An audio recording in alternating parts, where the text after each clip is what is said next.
All right, Shalom Amaki, I'm out there. First and foremost, call halal, Yahaba Shemel Shai, Mashina Kabah, Shalak Ayam, Shalom Wakasat, Laha Bakyar. And over here at the job, got the little quick lunch, so I'm gonna just jump into this lesson real quick. Just a quick lesson. Basically, I'm gonna just jump off straight into the scripture in Jeremiah.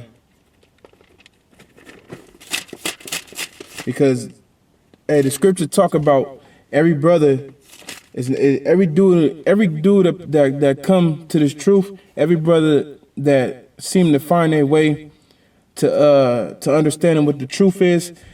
All of them is not real brothers. Every brother is not. They're just not a part of the elect. You know, not saying that I know that I'm a part of the elect, but I'm striving. You know, every brother is striving to try to make it to be a part of the elect. But some brothers that come in as truth, they just come in for their own reasons, and they come in for the wrong reasons, man. And then you got them brothers who get weak. You know, they get weak.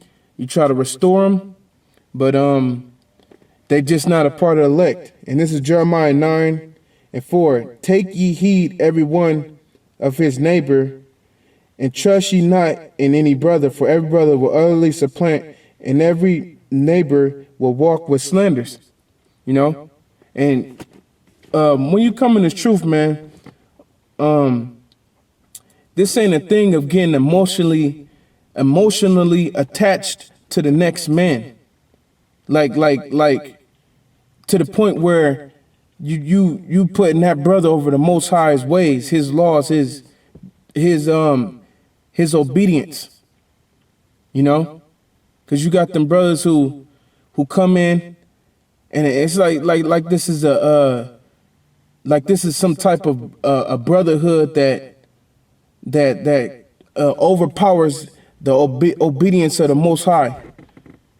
What brought us together in this truth is the spirit of the Most High, man.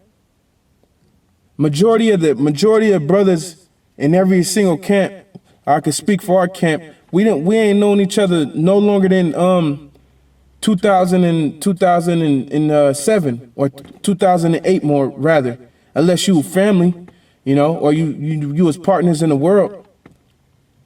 You know, you was brought together through the spirit of the Most High. So you have to always remember that you can't get emotionally attached to this man to the point where it outweighs the obedience of the Most High, man. Because every brother is not a brother, man. You know, every brother is not a brother in this thing, man. That's why I'm gonna grab this real quick in Sirach. This is Sirach chapter 6, I believe. Chapter 6, and this Sirach 6:7, it says, if thou wouldest get a friend, prove him first, and be not hasty to credit him. That's what it is when you step in, when you come in the truth and you start building your discernment, your spiritual eye. The new brothers that come in, you proving them to see if they really sincere, man. You know, you seeing if they really geared in sincerity of trying to learn Yahweh Shemel Shai and trying to get salvation. That's what we do. We test it. Basically, you within your own self, you test a brother, man, to see if he down. You know, because you got them brothers that they may come in, they be down for years, man, and then their true colors start to come out, man. You know, their true colors start to come out. And you like, damn, what the fuck? What's up with you?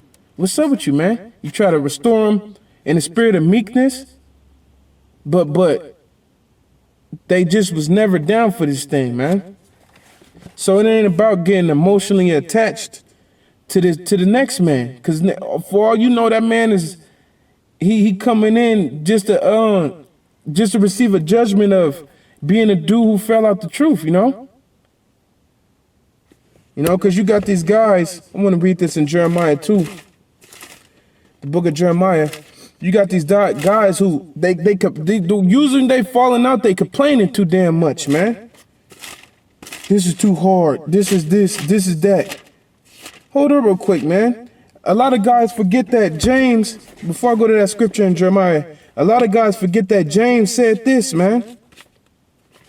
You know, they so overwhelmed with grief. I always bring it out. You got an idiom called eat one's heart out. They're so overwhelmed with grief, they forget scriptures like this, man. This is James chapter 1, verse 2.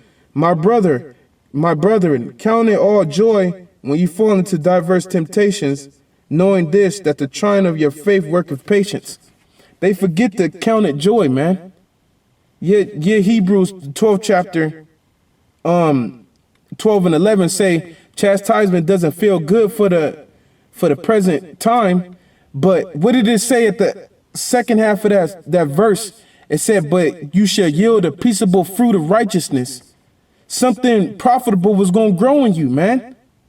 That's how you counted joy. But you got these dudes who just, they got that hang down spirit. Hang down. You gotta watch a guy who always in that low spirit, man. Like we ain't got the kingdom of the heaven at hand. Romans 11 and 13 said, our redemption draweth nigh. You know, you gotta watch for a guy who always acting like something ill with them, some type of hurt they going through. Man, let me read this in Hebrews. This is Hebrews chapter 12 verse 13, and make straight paths for your feet, lest that which is lame be turned out of the way, but let it rather be healed. Let me read it. 12. Wherefore lift up the hands which hang down low and the feeble knees, and make straight paths for your feet, lest that which be lame be turned out of the way, but let it rather be healed. In the book of Hebrews, it said that spirit of that lonely, droop down head, and lift up your fucking head, man. You know, we all dealing with stuff, man.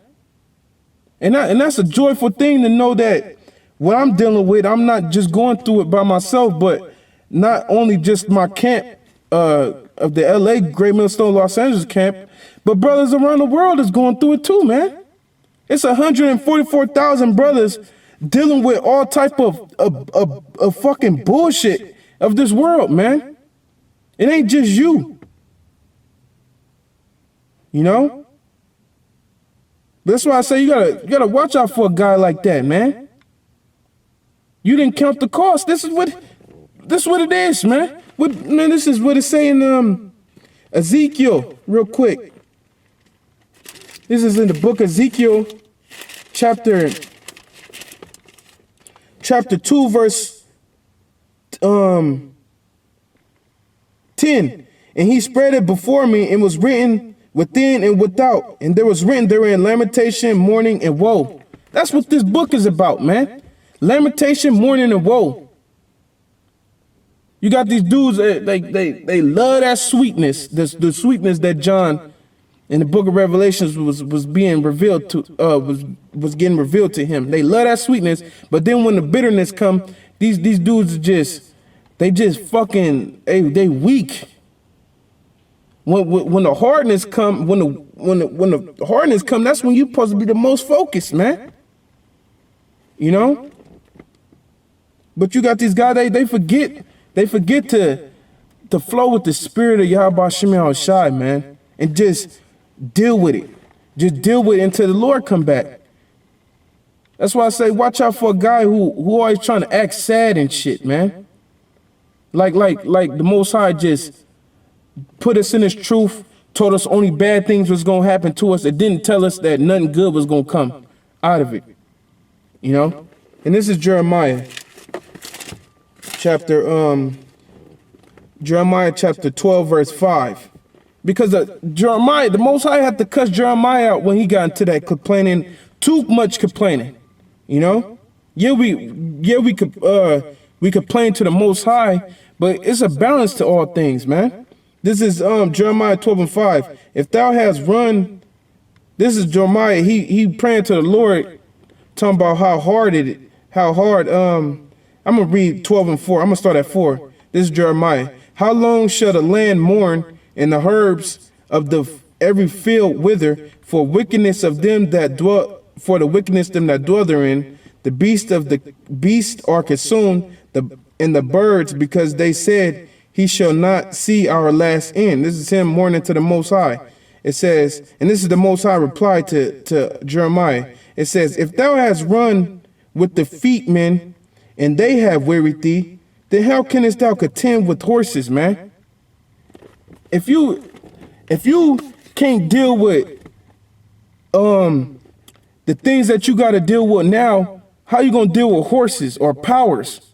How you gonna be able to deal with this damn white man if you can't even deal with what we gotta deal with right now? How you gonna deal when this white man busts in your door, man? When he come at 4 o'clock in the morning, when concentration camps is fully operated. If you can't deal with the stuff you're dealing with now, just like Jeremiah, you couldn't deal with. He telling Jeremiah, if you couldn't deal with your own countrymen, how you gonna be able to contend with horses or powers, man? Where the real beef is at. You know, can't deal with. You know, we deal with trying to find jobs. We deal with the demon that come across the woman and etc. Man, all that brothers know the bull that we have to deal with. But how you going, if you can't make it through this part now, how you gonna contend with horses? How you gonna contend with the powers that Esau, man? You know, when he come, it says, and if the land of peace wherein thou trustest, they weary thee, then how wilt thou do in the swelling of Jordan, man? So the Most High had to get on Jeremiah real quick. Like, look, man, if you can't deal with this little stuff, how you gonna deal with the big stuff, man? The Most High got us dealing with little stuff so that we could build to the big stuff. You know? It's just like that parable with the I believe it's the talent. And he said, you have been faithful over little things. Therefore, now I could trust you to be faithful over big things. You have to build yourself up from the bottom up, man. That's how it always go. That's where the foundation is the base, the bottom, man. You know? So, you know, through the Spirit of the Most High, just thinking about that, you know, just a spiritual event, if you want to call it. And I pray brothers was edified and, you know, hey, man, it's not the time to get weak, but rather let's get stronger, man. You know, in the spirit of Yahweh Shem Shai. So with that, I'm going to close it. I'm going to say, Ka halal Yahweh Shem Shai, Mashanakabah Shalak Ayam, and Shalom Wakasala Habak Yah. Shalom.